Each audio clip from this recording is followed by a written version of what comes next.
ครับรับสิ้น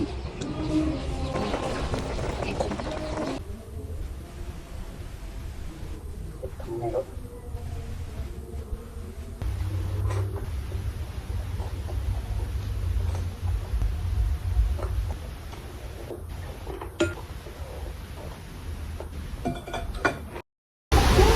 สบายดี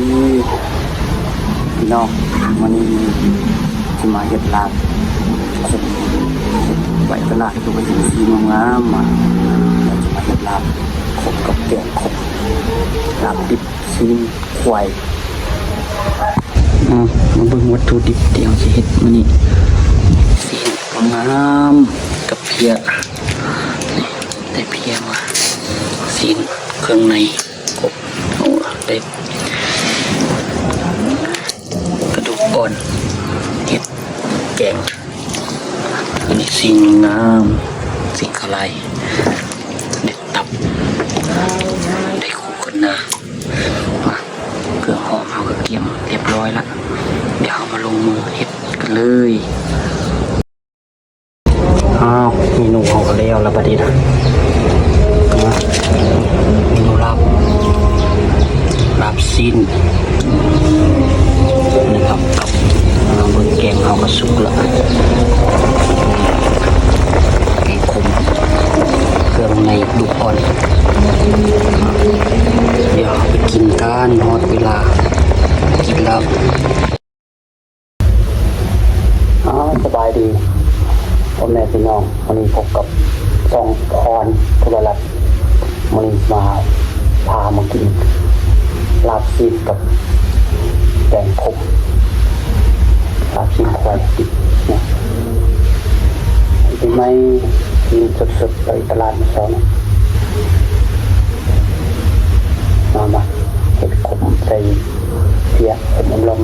เนี่ยมาเดิมให้มันลาบอันนี้มันแกงทุกคนแกงขมเด้อกับผักสลัดมะเขือแล้วก็ผักชีผักบวกเนี่ยของเทศนะกับข้าวเหนียวข้าวฮ้อนข้าวเหนียวฮ้อนนี่มาฮ้อนเลยมาเด้อมากินน้ำกันเด้อมันพักผ่อนแหละมันเสาร์พบกับตอนเสาร์อาหารเสาร์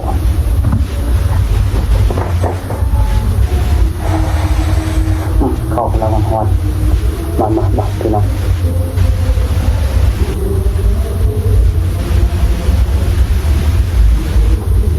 ทำยังไงรถ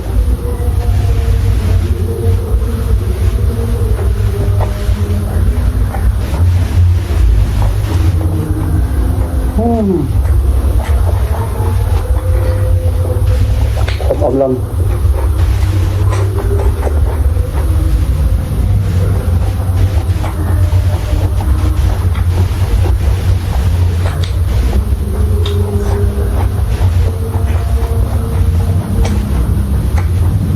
เข้ากันซึ่งถึงกับผักสลัดก็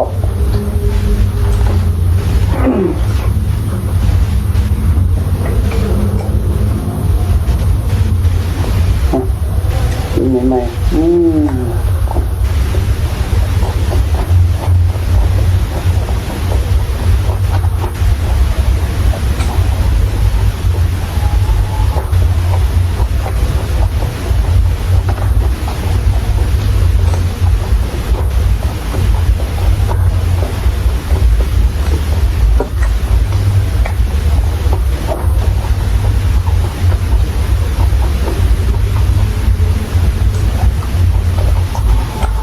บรรยากาศยามเช้ากับบนหนาวเป็นไรช่วงนี้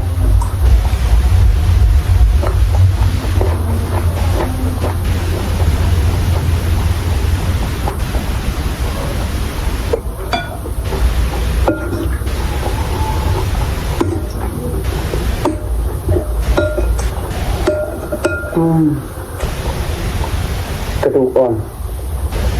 ต้มโดนเติบพอดีกินพอดีย่ำ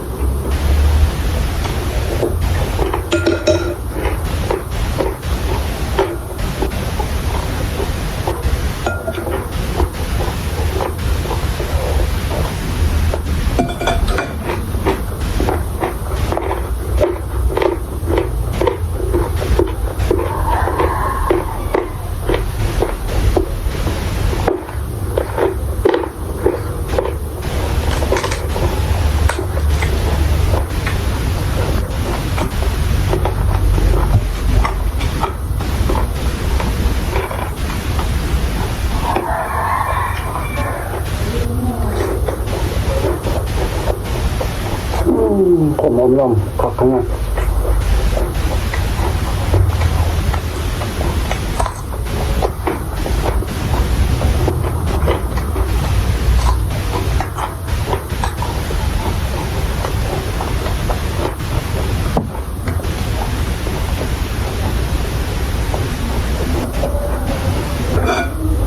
ไปกินโดนละ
พ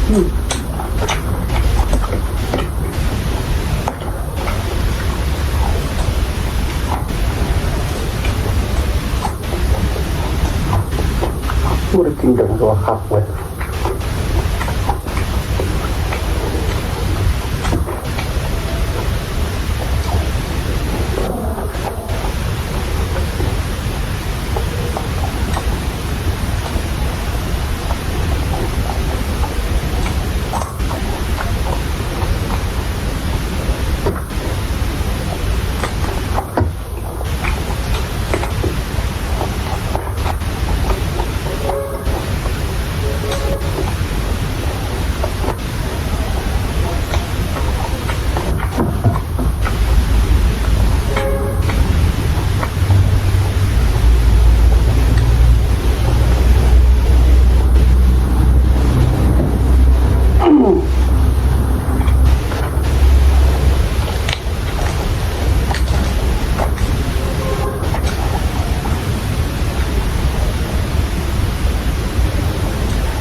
สลัดนี่ก็โคตรดี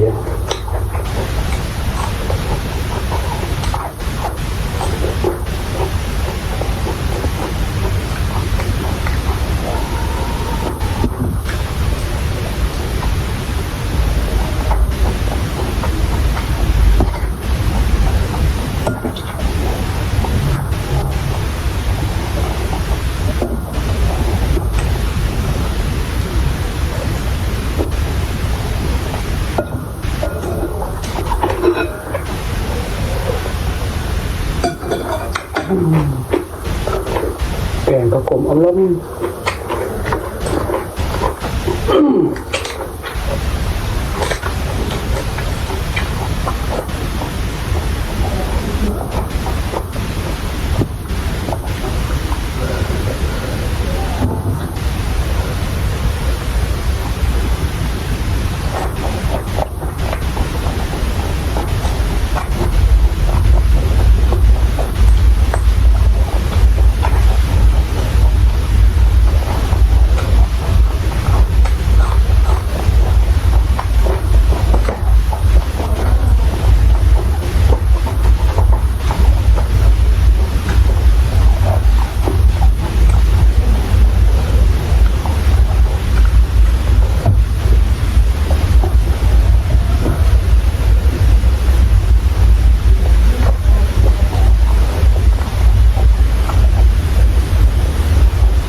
ยำยุบอ่อนแซ่บ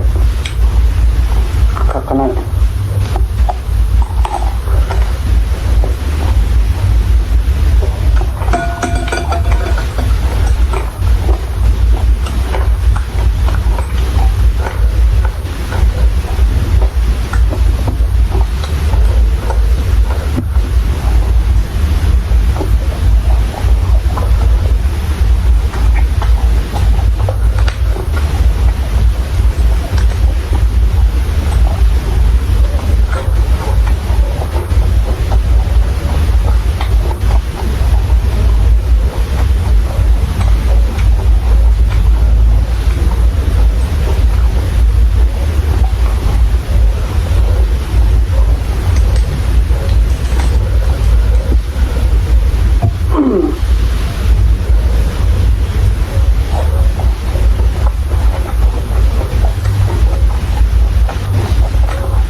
ครับ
ยำยุบคักขนาด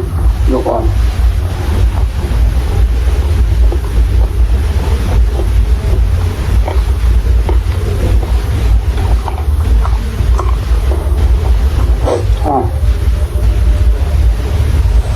ดูอิ่ม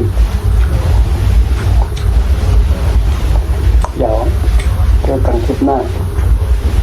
เดี๋ยวหาจะมากินอย่างอีกแล้ววันนี้